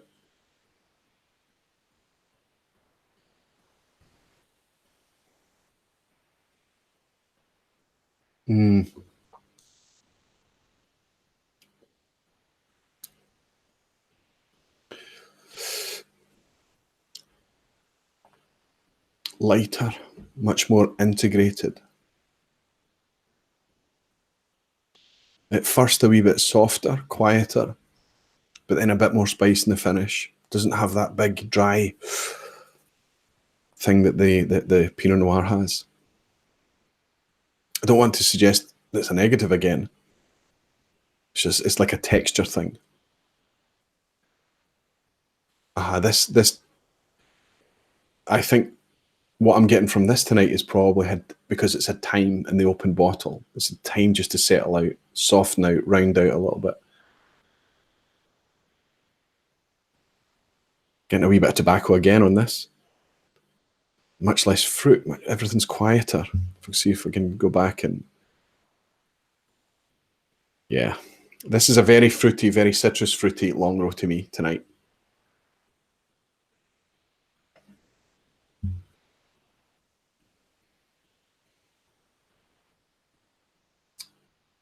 I don't know how much this was. £60, I think. Incredible value. It's like the Springbank 12 cast strength. It's like the Hazelburns. It's like everything that they bring out is just pitched at very valuable. I don't know what it's like in the States. I know you guys tend to pay a wee bit more for this stuff. We can complain about the allocations, but I don't think we can complain about the price of this stuff. It's absolutely wonderful, wonderful, wonderful whiskey. We are spoiled right now. I was at the Old and Rare on Sunday. Wall to wall, whiskey porn. Just the absolute bucket listers that you've seen and only read about on all these tables everywhere. But we talked about this, and Roddy from the Whiskey Club, really knowledgeable guy, wonderful guy to sit beside as well. He talked about this as well. I brought up that a lot of the language from those guys at the Old and Rare talk about how modern whiskey has lost its definition a bit. It's much more homogenized, and the processes that you use, and it tends to be more leaning towards efficiency and things like that, of course, because the majority of it is for blends and things. And Roddy brought up that there was an ultimate irony, and he's absolutely right, that the old whiskies, they are absolutely amazing to taste, but you've kind of got to dig through a layer of old bottle effect. They all have this, it's not a taint, that's the wrong word to use, but they all have an effect from being in glass for so long that you can taste it. You can taste their age. Whiskey doesn't legally mature in glass, but it changes. It absolutely changes. That chemical soup is always active. And whiskey that's been in a bottle for a long time, like this little Annock 12 I've got over my shoulder here. This is an old Annock. This was my donation. It was my very modest donation at the tasting that we did with Whiskey Rover and San Francisco Whiskey Club. Justine and everyone on Saturday. We got to taste this. And there was a wee bit of old bottle effect in here, but it's still quite fresh. And the cool thing about this, you could taste the cloves and the kind of slightly steel metallic kind of minerally note that you sometimes get from Annock. I certainly get it in the 12-year-old cloves, and a kind of pebble note. That's the best way I can describe it. But it was there, and it was fantastic to taste it in that old bottling as well. But yeah, there's an irony there. And I guess my point is that we always need to keep balance. The modern whiskey scene is as vibrant and as diverse as it's been in at least 40, 50 years. I'm going to say arguably even more than that. We've never had this variation, this definition, this breadth of choice in whiskey before. Yes, the prices are creeping up. They constantly are creeping up because whiskey is popular just now and it's becoming more popular, certainly becoming more collectible. And I hope that that means that there's going to be lots of it squirreled away in glass cupboards and things like that. So in the future, when it all does crash, we can pick up bottles and taste the now and the future. But let's enjoy the now. Let's keep a bit of balance. How are we, Jason? Are we good for the quiz tonight? Could we kick that off? Is there any way I could actually... And Alistair has also become a patron. Alistair Gray, you star Alistair. This is fantastic. I didn't intend this. This is amazing. I don't know how to behave now in front of camera. I'm very, very humbled that you guys would consider supporting this nonsense that I do. But it's very, very welcome and very appreciated. I'm going to raise a glass to everybody that's chosen to support this channel tonight, and I will make it my endeavour to find ways to pay you guys back and make it worth your while. Thank you.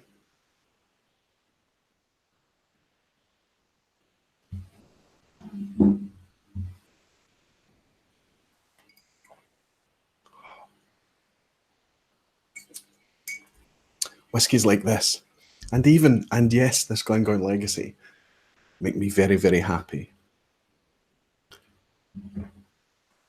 It's a privilege to be able to buy and share and enjoy these things. Jason is saying already when you are. Okay, let's do a wee bit of housekeeping.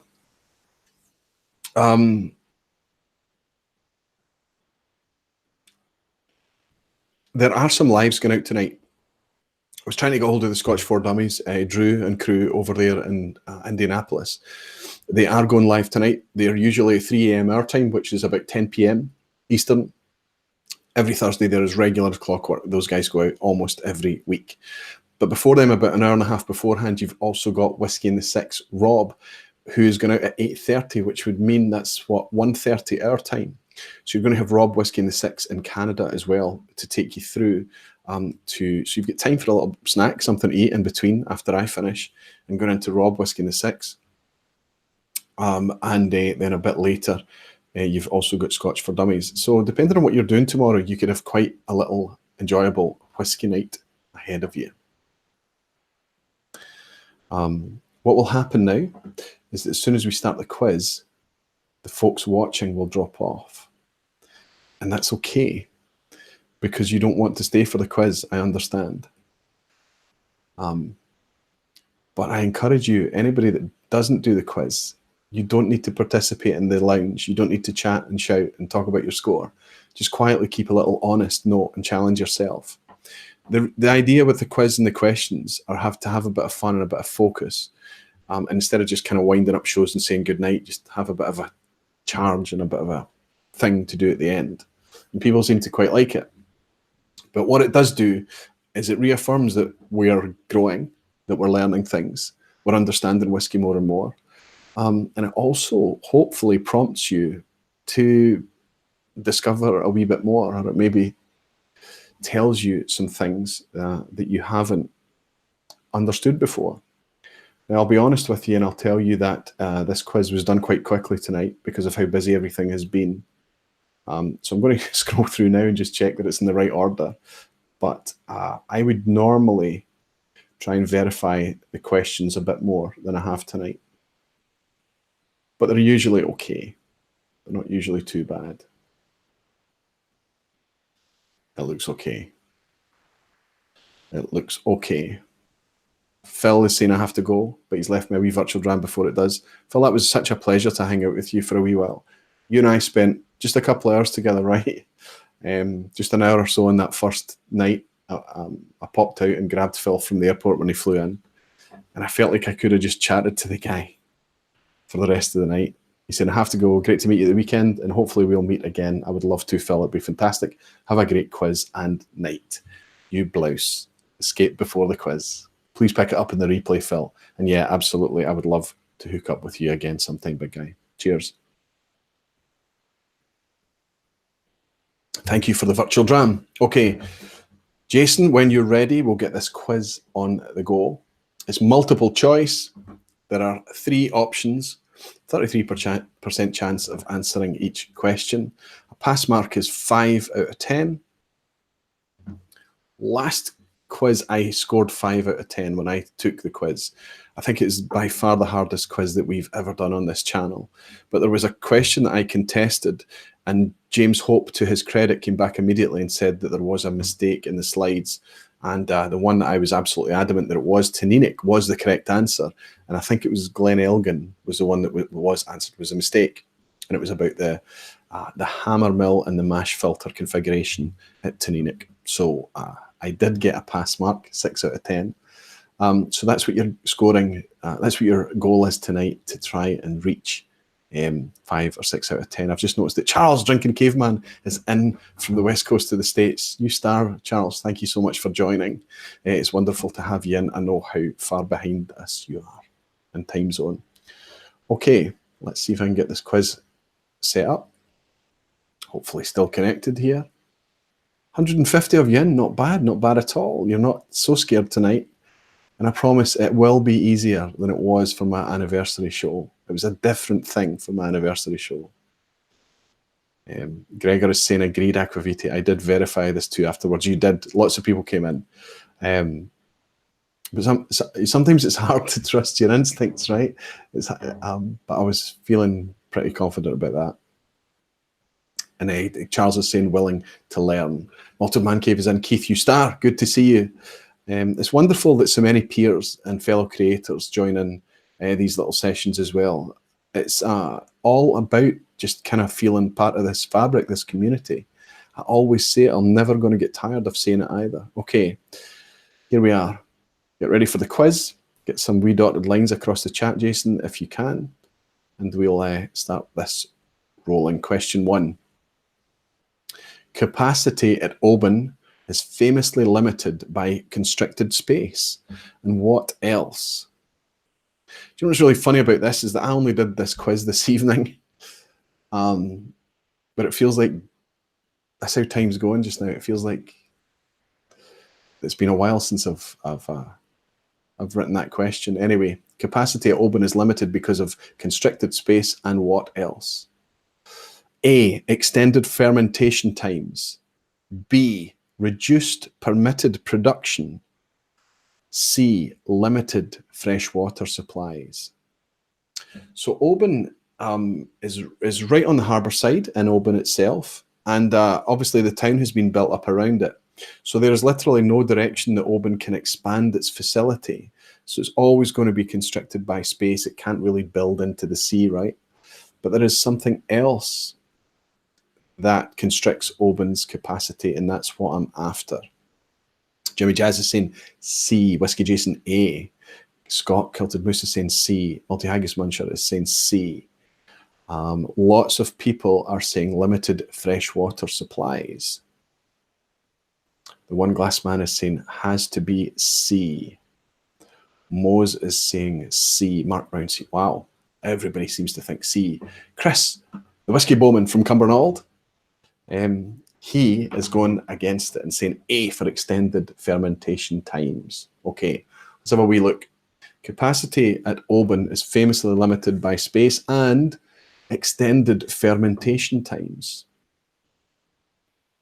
I don't doubt that from time to time with drought and things like that, they'll probably have a problem with water supplies like all the distilleries do in Scotland. That's nothing specific to Oban. The idea of permitted or restricted production hours was something I invented.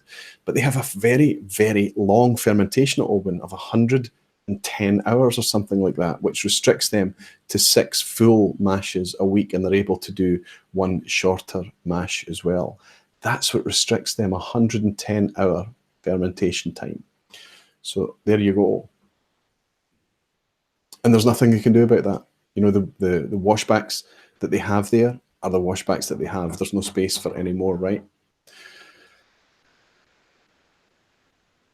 Jason. Whiskey Jason in Germany, well done. He's got 1 out of 1. He's quite happy. And of course, Chris, you got it right as well. Well done. Okay, question 2. Compass Box have released Tobias and the Angel. Brand new release just out, made up of GlenAllachie and... Now, if you were in earlier, I did give this away. I did share this earlier on. But it's a brand new release, quite old stock. I don't think they're telling us how much the other component is, but they've told us how old the GlenAllachie is. GlenAllachie and A, Colilla. B, Ardbeg. C, Talisker. So as I mentioned earlier, what they're clearly trying to do there is to kind of recreate that Brora style, I think. You know, there's no press release that's going to confirm that, right? But I think that that's what they're after doing there. Something along the lines of my Brogus that I love to try and recreate. But obviously, more or less 50-50 in this Tobias and the Angel, £450 a bottle. I'm not going to be going there. But 50% of it is GlenAllachie, which any Compass Box you pick up, chances are it's going to have GlenAllachie in it in significant proportions for very good reason. But what is the rest? Without a shadow of a doubt, Jeremy Sims is saying, why I would love it to be B. I think it's A. He would love it to be Ardbeg. Well, interestingly, I think that, was it they brought one out that was mostly Ardbeg, 23-year-old Ardbeg. It wasn't Peat Monster, it was No Name. Am I right there that they brought out that was mostly Ardbeg, aged Ardbeg and No Name? Correct me if I'm wrong. But absolutely everybody on this seems to think it's A for Colilla. And of course, it absolutely is. 50% Colilla, more or less, within 1 or 2%, and 50% GlenAllachie. So if you answered A, give yourself a point as we move on to question 3. Seem to be making quite good time tonight. Maybe I'm deluded.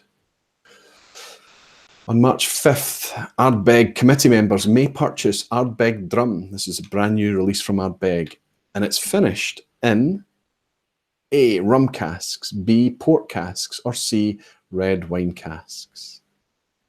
So is it A, rum casks a la Balvenie, Caribbean cask? Is it B, port casks a la Quinta Ruban? Or is it C, red wine casks a la, I guess, Longrow Red? Drum, the new release from Ardbeg. Now, it doesn't, the general public release doesn't come out until the Ardbeg Day at the end of May, which is the official open day for Ardbeg. But the committee release is a cast strength release that comes out in March, usually, and I think it's coming out next week. The crowd, everybody seems to believe that Ardbeg are putting it in a rum cask this year. I think I'm making it too easy for you, perhaps. Let's have a wee look if you're right. Going to be a high-scoring quiz tonight, maybe? A, rum casks. Ardbeg Drum is absolutely going to be a rum cask finish. Ex-bourbon, and then rum cask. There we go. Question 4 is always, or it tends to be, pictorial one. Just checking my friend Jason's. He's doing a great job tonight. Thank you, Jason. So I'll show you a picture here, and I just want you to tell me, I've managed to just about Photoshop out the name on this distillery. Tell me, where is this distillery? Sorry, not where it is, what distillery is it? I'm just going to leave that picture up for a wee while and not click, well, I have clicked back to me, that was a mistake. Is it A, Glendronach, B, GlenAllachie, or C, Glengarry? So leave it up there for a wee while so that people can decide, is that Glendronach, is it GlenAllachie, or is it Glengarry? Lee Woodrow, good to see Lee. He's guessing Springbank. It's not an option, my friend, but I can kind of understand the kind of cobbled together buildings there, why you would think it is Springbank. It makes some form of sense. Malton Man Cave is saying A, which is Glengarry. Whiskey Bowman is saying B, which is GlenAllachie. Lots of people saying C now. All the C's are pouring in. Wow. Mead Meal, John Pallister, Most Chun, Last Drop, Service Elafis, is all saying, oh no, last drop is saying B, but most people are saying C. Let's have a wee look. What distillery is that? It is in fact Glengarry in the Highlands, in the Eastern Highlands, not so far from Aberdeen in the northeast. It's Glengarry. Now owned by Suntory Beam. Same ownership as Bamore, Lefroy, Auchentoshan. I've never actually been there. Wonder if you have. Let's go to the halfway point, and then you can share how you're scoring after 5 questions. But I think this is a fairly generous quiz to you tonight. And I think this one's quite easy as well. Which was, at launch, the peatiest Ardbeg to be released? I also hinted at this earlier tonight. At launch, what was the peatiest Ardbeg to be released? Was it A, Galileo, B, Corryvreckan, or C, Supernova? Now, that's not peatiest to your palate, of course. I guess it's in phenols parts per million, ppm, you know, the measurement of phenolic content that they take in the whiskey. Service is saying, I don't even know if I'm pronouncing that right, Latin, Service Elaphus. Is Elaphus Latin, PH? Glengarry is the only distillery I've been to. Wow, that's fantastic. That's very fortunate for you tonight. You might score well tonight on tonight's quiz then. Connor is in. Connor, good to see you. Connor Strang is saying C. Sid Martin is saying C. Good to see you, Sid. I mentioned you earlier on. Matt Hill is saying C. Simon Ray, C. Wow, I think it's an easy quiz tonight. Let's go back and see if indeed it is. Ardbeg Supernova was, in fact, the peatiest whiskey that Ardbeg had ever released at launch. So we're at the halfway point now. 5 questions gone. Share. Jeremy C is saying not available in your region was all I got looking for C. Yeah. Do you know what? It wasn't a big release generally. Quite a few years ago now, the Supernova. Danny is saying D, Blasda. But, you know, I don't doubt that there has been and there will be more peaty expressions from Ardbeg, but at point of release was the question, of course. Okay, let's see what the scores are saying. Wow. Greg has got 4 out of 5. Fantastic. Eb had 4 out of 5. I'm looking for the 5 out of 5s here. And Whiskey Jason in Germany, he's got 4 out of 5. Wow. Jeremy C, 4 out of 5. Scott and the Whiskey Bowman Chris is on 4 as well. Jimmy Jazz and Owen G, good to see you on, are both in. Jimmy Jazz as well. You star, you generous man. Jimmy Jazz was involved in a fundraiser on the live stream with the Scotch Test Dummies last Sunday night before I went live, and he bought a set of Aquavitae coins for a very generous amount of money in support of that fantastic but bittersweet and emotional fundraiser that the Scotch Test Dummies held for their friend. Jimmy, thank you so much for your generosity once more. Jimmy's sitting on 3 out of 5. Still a pass mark so far. Let's look who else is on 5 out of 5. Richard Hall is saying we'll be happy with 4 out of 10. He's on 4 out of 5. Fantastic. Mark Brown, 4 out of 5. He's never done this well. I think it is a wee bit easier tonight. And Mark Slinger is on 5 out of 5. Good score, Mark. Anybody else on 5? So we're looking at Mark Slinger and Whiskey Jason in Germany that have so far not encountered any bananas as we go into question 6. Based on official figures, which of these is the youngest distillery? Now, I know I'm talking, you know, everybody's got marketing and things. Oh, we're the oldest distillery and we're this and we're that. And this is official figures, okay? Which of these is the youngest? It should be fairly straightforward, and I think this is reasonably easy. Let's have a look. Which is the youngest of these 3? Is it A, Strathyla, B, Balblair, and C, Bowmore? Strathyla, Balblair, or Bowmore? I should have checked these dates, actually. I picked this up from a stat in a book, and the dates were not alongside. I think I know the dates of 2 of those. I should have checked, but regardless, it's still intact.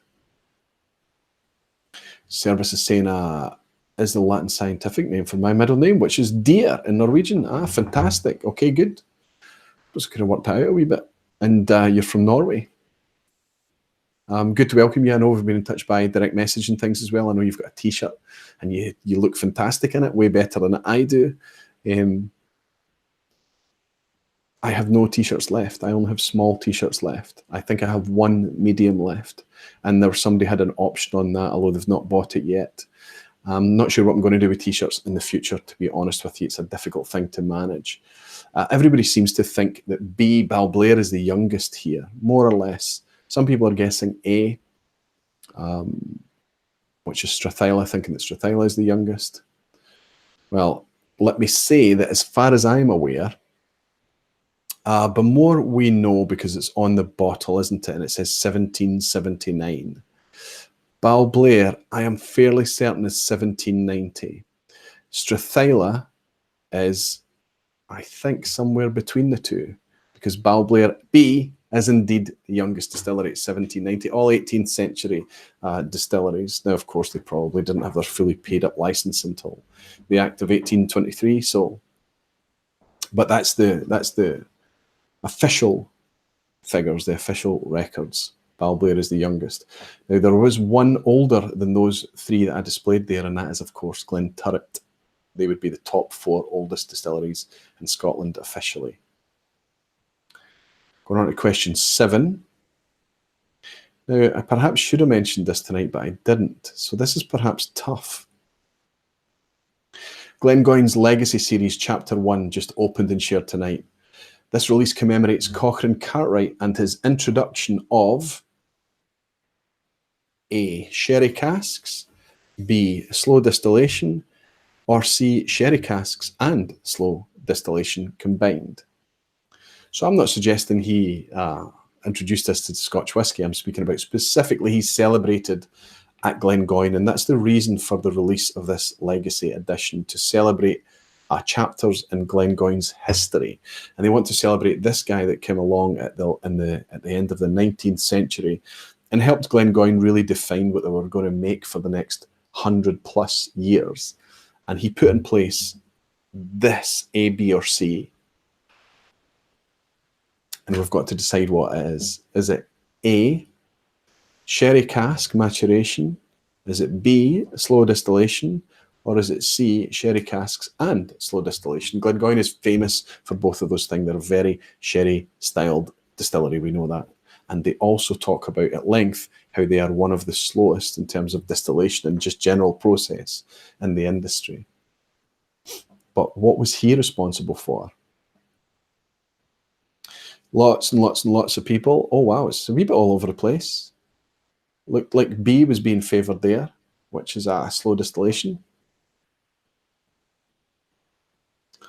Most people thinking B. Some saying A and C. So this is a bit of a banana skin. Probably because I didn't touch on it earlier. I'm kind of glad I didn't, because it makes it a wee bit tougher. Let's have a look to see what Cochrane Cartwright is responsible for. He is, in fact, responsible for both of those things. C, if you answered C, give yourself a point. The Alchemist Sebi saying Aquavitae just got an email from Master Malt saying they've had a potential data breach. Just to warn folks to be careful with any suspect emails from them in the next few days. Good tip, Sevi. I have, for a long time, been using Amazon Pay when I buy from Master Malt, so I wonder if I'm protected there a little bit. Certainly, they'll have potentially login details and things. Yeah, I've not had the same email. So there we go. Cochrane Cartwright was responsible for sherry cask maturation and slow distillation, and he was also famed apparently for, and I don't see this in any of the marketing, but I think he died in the Glengoyne pond.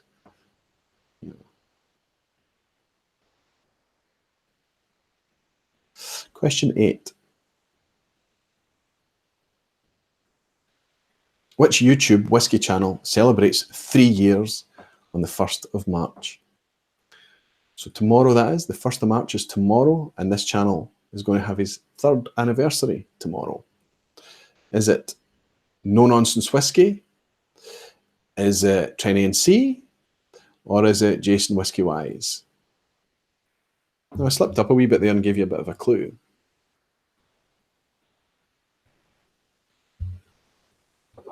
Probably narrows it down to a 50-50 for you. But this channel has been going for 3 years tomorrow.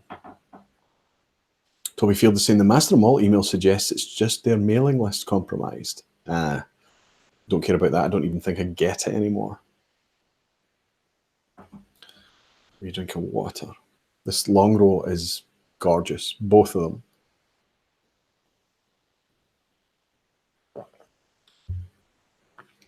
You're guessing. I like to put a Whiskey Tube question in there from time to time, right?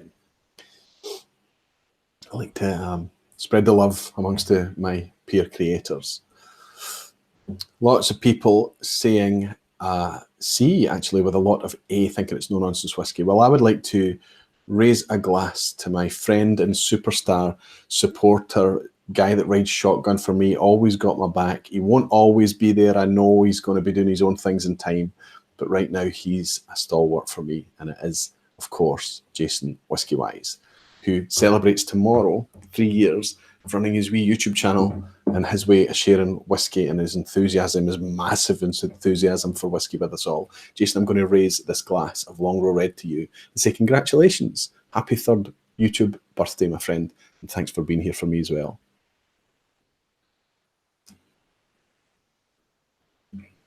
Congratulations to Jason. So we've given Jason a freebie tonight, right? Question 9. Which distillery features an 18-metre long 1/6 scale replica on show in its visitor centre? So you can go, you can take a tour around its visitor centre, and it has an 18-metre long distillery replica. It's not modelled on the actual distillery that it's in. It's like a generic style replica distillery, but it's very cool to see. Is it Dallas Dew, Glenturret, or Glenkinchie? Is it A, Dallas Dew, B, Glenturret, or C, Glenkinchie? It's 18-metre long, 1/6 scale distillery replica. And I've just had another patron supporter, Lisa Sato. Wow, I've had another 2. I've had Lisa Sato. Thank you so much, Lisa, for your support. And I've also had a patron pledge in from Tom Lindsay as well. I should perhaps explain what this is and what's happening tonight. Thank you, Tom. Thank you so much. So Patreon is a way for the community to support channels, to support any creator, anybody that you enjoy their content and you enjoy their how they share and bring whiskey to you. And what I do is I don't take samples, I don't take sponsorship, I don't take anything from any producers because I don't need to. I'm fully funded and supported in this way of sharing whiskey by you, the community, and that happens through Patreon. When you support me by Patreon, you can choose a tier of support. You can go $1, $2.50, $5, $10. Whatever you choose, it's per creation. So it's per live stream or per pre-recorded video. I do 2 live streams a month, sometimes 3. None in the summer, of course. I'm going to have a summer break.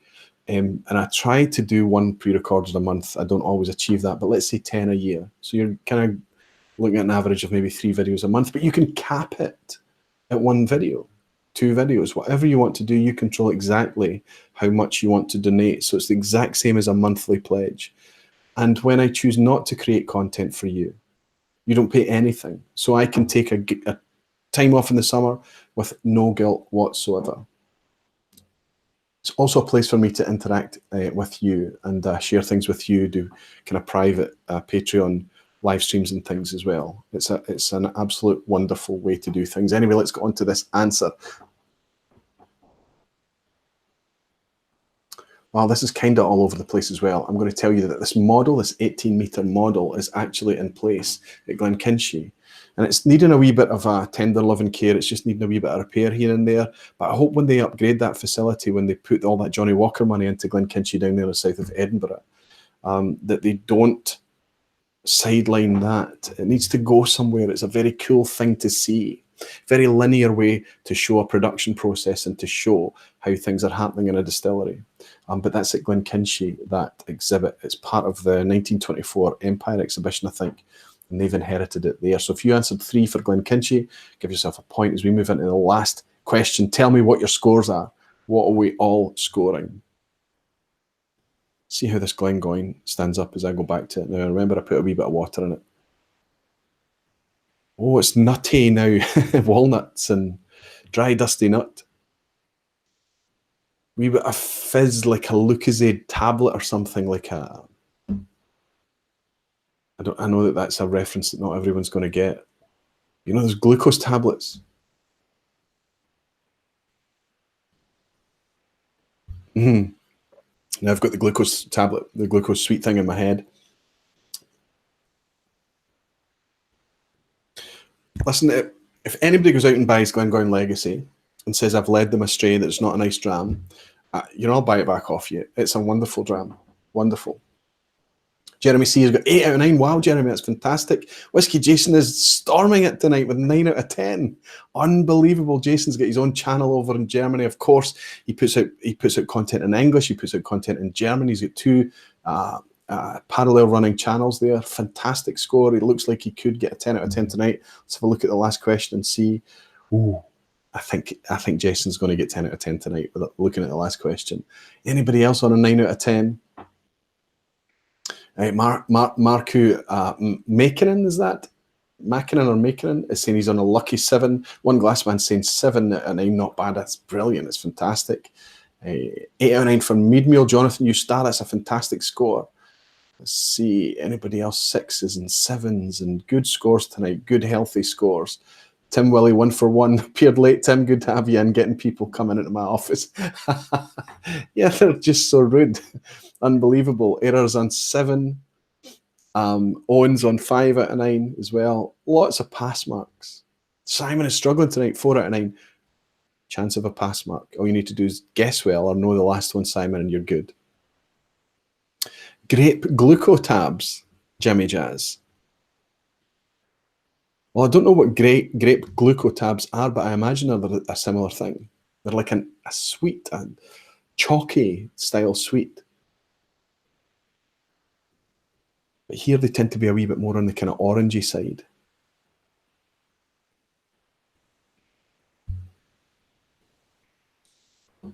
Not on the palate, but it's there on the... No, it's a wee bit on the palate. Rhythmic fault.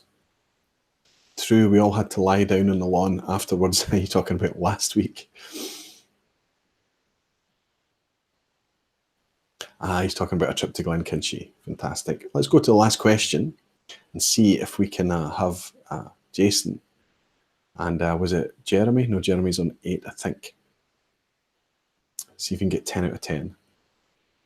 The Owl Distillery is located in which country? A for Belgium, B the Netherlands, or C Denmark? The Owl Distillery.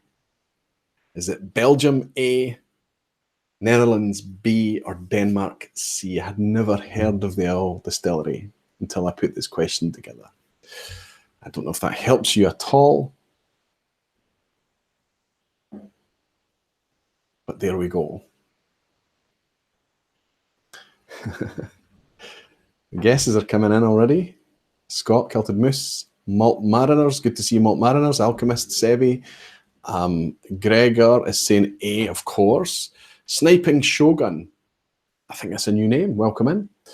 Good to see you. He's guessing B for the Netherlands. Matt Hill is saying A, Jimmy Jazz C. Majority, Chris Whiskey Bowman, Aaron McFault. Most people are guessing A for Belgium. So let's see. I'm looking for Whiskey Jason. He was the first in. He was the absolute first in with an answer of A. Let's see if he is right for a perfect 10 out of 10 score. The Owl Distillery is, of course, in Belgium. Well done, Jason Ustar. 10 out of 10. Full score tonight. Are there any other 10 out of 10s in tonight? And Gregor is saying they're making a great whiskey. Wow.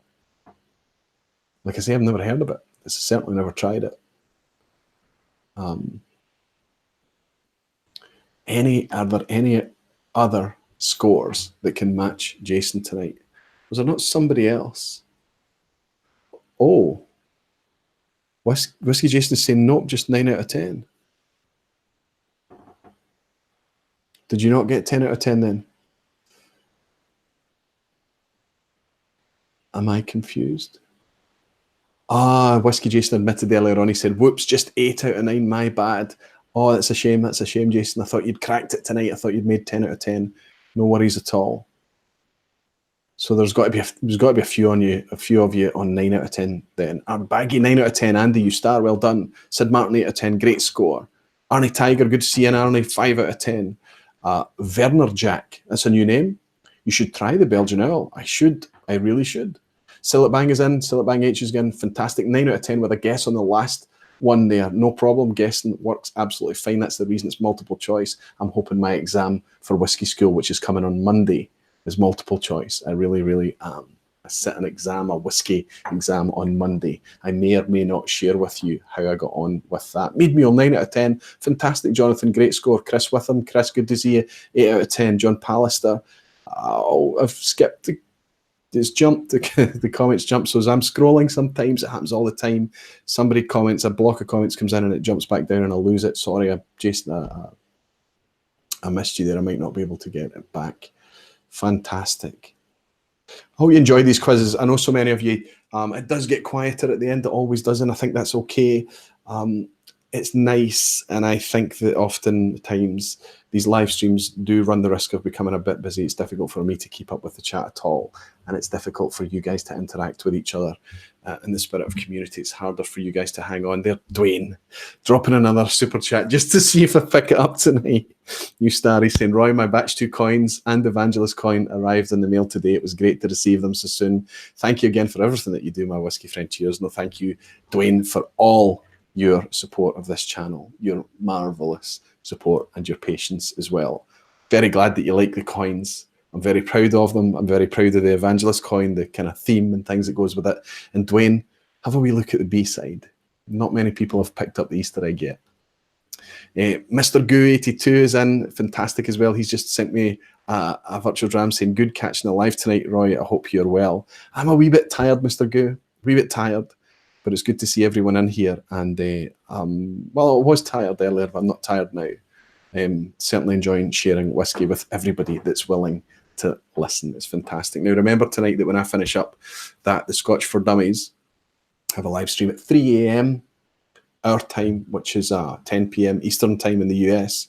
But before that, an hour and a half before that, Rob in Canada Whiskey in the Six has also got a live stream on. So if you're interested in hanging out with some whiskey folk and sharing a couple more drams, there's plenty to keep you active through the night. There's going to be lots, again, that I forgot to cover like I always do, but this is always a privilege for me. I absolutely love hanging out with you guys. It really does feel to me like a virtual pub. That's why it's called the vPub. It really does feel like I've in the privileged position of speaking to a very large lounge, a crowd of fellow whiskey enthusiasts, and I absolutely love it. And I'll keep it going as long as it's this much fun. Thank you to all the people who supported tonight, all the super chats that I had through from everyone, and all the wonderful patrons that joined tonight. I'll do my best to welcome you in the Patreon community and let you understand what that community is all about and how it works and things, and what it does in keeping the channel going. This year, honestly speaking, this year, I think that I will have covered the costs of all the whiskey that I'm purchasing, and I've never ever been able to achieve that before. So in 2 years of the channel, you know, I've always, and you know, it's fine, whiskey is my hobby and things like that, always spent more. But you guys are supporting me. You're not tolerating me buying these whiskies that I know you want to taste, and you want to hear what they're about, the Longrows, the new Glengoynes, all of these things. And you're supporting me to help me keep it coming, and it's very, very appreciated. Service is saying, always a pleasure to hang out. It certainly is for me. Kilton Moose is saying, great stream, Aquaviti. Lovely to see everyone. Always fantastic to see you. And Scott, I love having you in here. It's very reassuring for me. My local friends here from Glasgow and things, even and the Whiskey Bowman friends from school and things. It's really kind of fun. John Pallister as well, you star. Thank you so much, John, for giving me a wee virtual dram just in the dying embers. I'm going to kill this now because I can keep it under 2 hours if I kill it now. Thank you to everyone for your support again. I will see you hopefully the second Thursday in March, but it's also my wife's birthday. She's insistent that I do the live anyway, but that's just who she is. She's awesome. I'm going to talk to her about it, but if it does change, if it moves to a different night, I'll let you know well in advance, and I'll thank everyone for joining me for another fantastic stream that went by remarkably fast again for me tonight. Sláinte mhath, and until next time.